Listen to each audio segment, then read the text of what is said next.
ตอนนี้เนาะแบบคือเนี้ยให้เดมิสเตอร์กบไม่ไม่สวนเอาไว้ไม่ไม่สวนไอช่อง YouTube ชื่อไม่ไม่สวนเนาะได้ช่อง YouTube เนี่ยเดี๋ยวเดี๋ยวช่องเนี่ยมีเลยซบแล้วว่ามาก็ได้ไงเนี่ยเดี๋ยวให้เลยอย่ามูดาเลยเดี๋ยวตา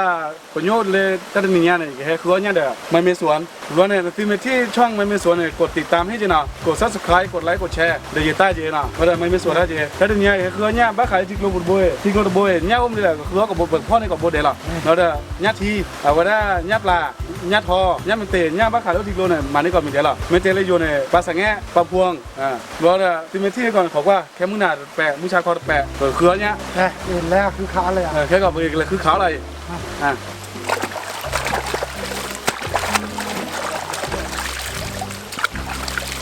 ว้าราคาเลยเขาเนี่ยอะไร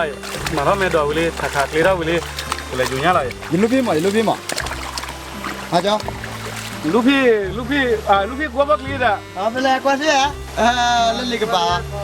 พอแล้วโจ้เลยเราก็อยู่เฮ้ยล่ะโอเค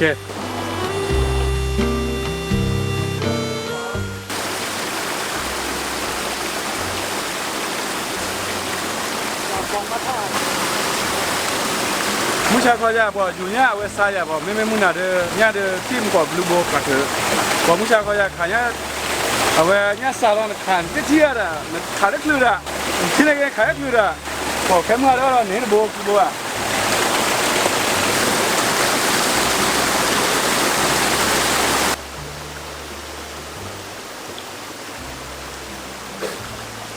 ว่าคือญาลีว่าที่ซีก็มาตะพลาเลยเนาะที่ซีอ่ะที่ซีตีโอ้ไม่บาเลตาขี้ขาดูหล่อบุบานกว่าเรามาชุกี้ท่อปะเนี่ยบอกเนี่ยโบเนี่ยกูโบบอกแค่เมื่อเดี๋ยวเอามาเนี่ยกูเลยต่อทีละนิดเดียว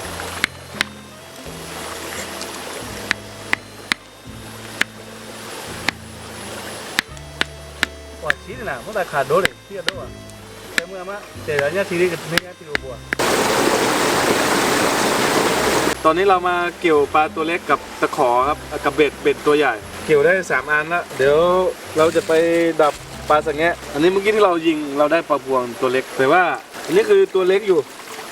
อันนี้ชีมั้งอันนี้ชีดิจะแค่ปกติด่าอยู่แล้วแค่เมื่อปกติเจ๋เอาไว้ตะเควนเนี่ยทีปกติเจ๋เอาเนี่ยทีแค่เมื่อเนี่ยทีว่าที่มันกอดโบคีโบเนี่ยเอาไว้ได้เลยมหาเลยให้อยู่เลยคุดเนี่ยอยู่ที่น้อยขันนี่ว่าเราเรียกเลยซาดาเด้อเอาไว้ได้ตะเควนมั้งแค่เมื่อบอกว่าละโอเค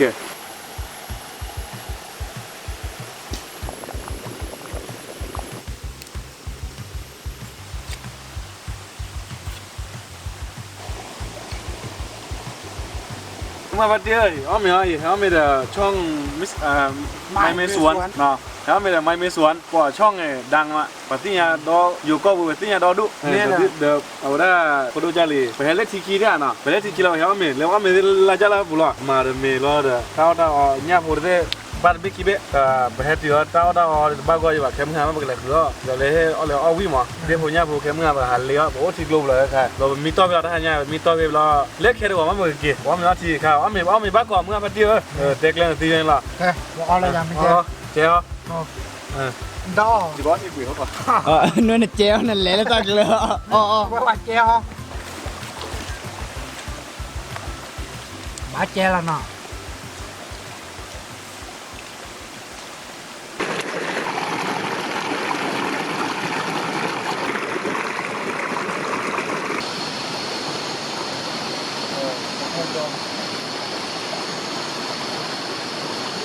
ไหลบุบเนี่ย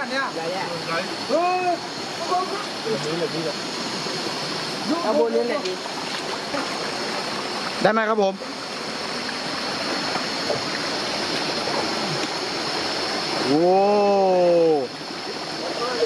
ว้าวมาโอเคทุกคนโอ้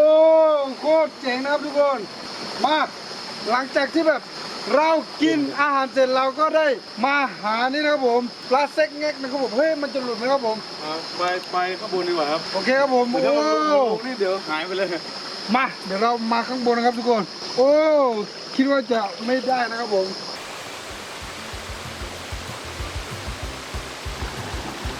น้ำมันมันเลยเราจะน้ำพอกับบอยอยู่อ่ะ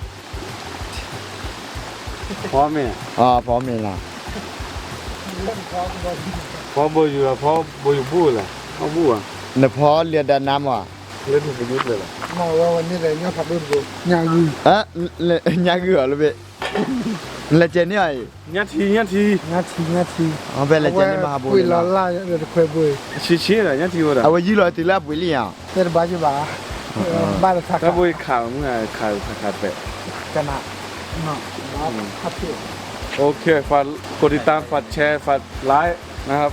ชู YouTube ของมันเมสวนแล้วก็ของผมซับลาวาเคเรนคอทรีโอเค thank you มาเนี่ยเราเนี่ยปลาพอแล้วเนี่ยปลาได้เนี่ยปลาโห และขันนี่มาหาเลย แล้วคันนี้มาหาอ่ะขาดวัตมีรับเลยอ่ะผมรู้กว่ามึงเพราะนั่นน่ะ เมน เพราะมันมีส่วนเยอะเพราะว่ามันมีส่วนเอาวันนี้ปลาโอ้เลยที่เอาวันนี้ปลาจะได้ละเอาเลยปลากดแล้วเอาจระเข้ แล้วเนี่ยผัดดูเลยหรอ หาดูเลยนะเนี่ยผมตีเอาได้ป่ะ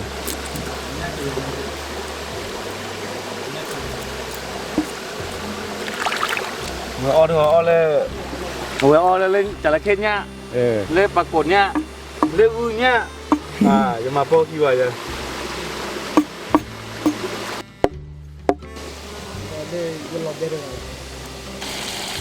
อันนี้คือตาดอกเอาไว้ก่อนกระเพาะเนี่ยพูดก่อน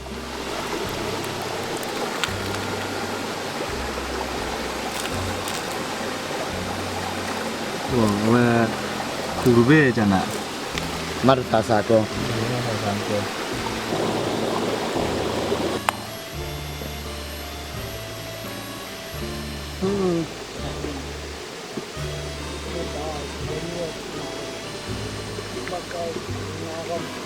ป่าพูดเดินอ่ะ